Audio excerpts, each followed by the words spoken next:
Bismillahirrahmanirrahim. Musailamah Al-Kadzab, pembohong sesat yang mengaku Nabi.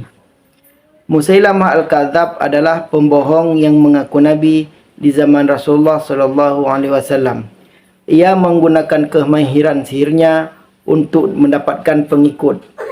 Disebutkan dalam buku-buku orang-orang yang memusuhi Nabi Muhammad, karya K.H. Anwar, Musailamah Al-Kadzab memiliki nama asli Musailamah bin Sumamah bin Kabir bin Habib Al-Haris bin Hifan bin Dul bin Diwal bin Hanifah. Lelaki tersebut lebih dikenal sebagai Musailamah Al-Kadzab atau Musailamah Al-Hanifah sebab ia berasal dari Bani Hanifah. Ia sudah lahir sebelum Nabi Muhammad SAW, tepatnya di Yamamah, daerah yang terletak di sebelah timur Hijaz. Kepopuleran atas kenabian palsunya sudah menyebar ke mana-mana karena ia sudah lebih dahulu sebelum Rasulullah SAW.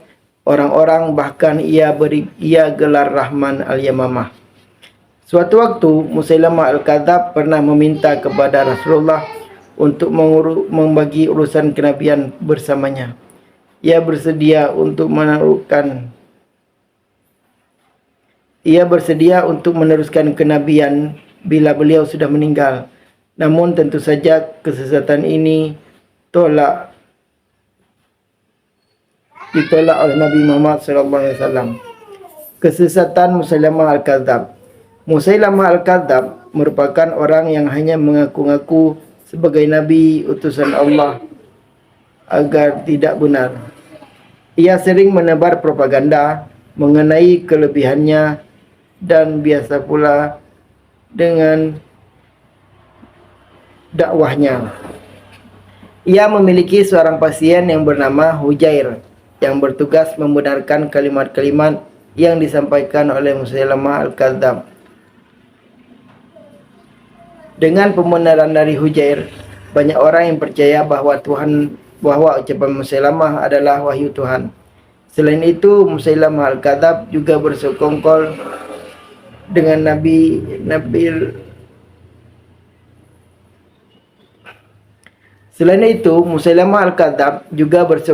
dengan Nahar bin Unfuwah Al-Hanafi.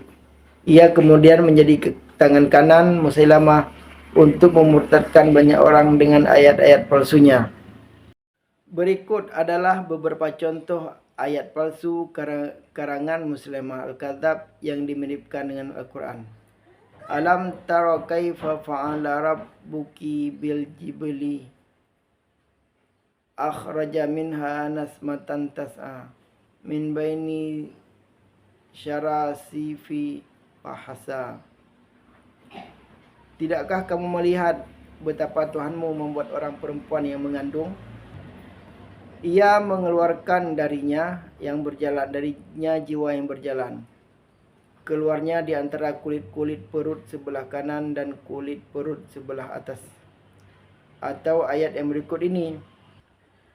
Laqad an'amallahu 'alal hubla akhraja minha nasmatan tas'a min baini sifa wa hasya.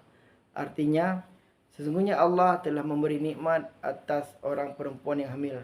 Ia telah mengeluarkan darinya jiwa yang berjalan. Kemudian di antara perutnya sebelah kanan. Atau ayat yang berikut ini. Innallaha khalaqan nisaa afwaja wa ja'ala rijala lahunna azwaja wa nuliju fihinna qa'sa ilajan thumma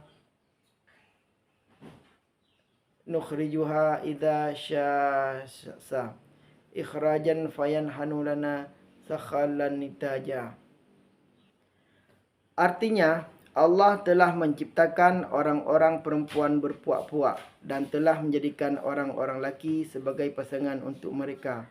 Maka kami memasukkan kemaluan pada mereka sambil berkedip serta memasukkan benar-benar.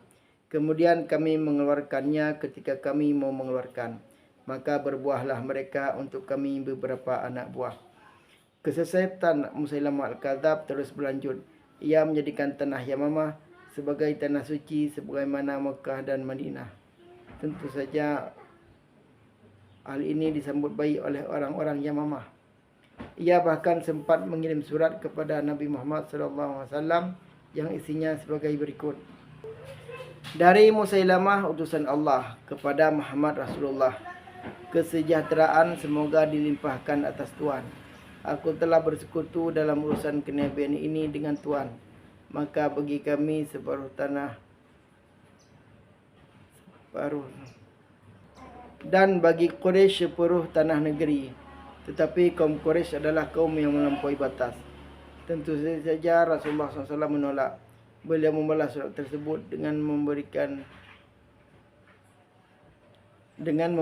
kebenaran dan petunjuk untuk kembali kepada Allah SWT dan ajaran tauhid. Kesesatan Musailamah Al-Kadzab pun semakin menjadi-jadi. Setelah Nabi Muhammad SAW meninggal, ia masih hidup sehingga pengikutnya semakin banyak. Akibatnya Abu Bakar membakar rumahnya. Kesesatan ini dengan mengirim pasukan muslimin untuk memerangi mereka setelah berbagai cara diupayakan. Mengutip dari buku Dua Pedang Pembela Nabi SAW karya Rizam Aizid, peperangan ini disebut dengan Perang Yamamah dan dimenangkan oleh kaum muslimin. Sekitar 10.000 atau 20.000 atau 21.000 orang murtad berhasil ditempaskan dan kebenaran kembali terjadi. Wallahu a'lam.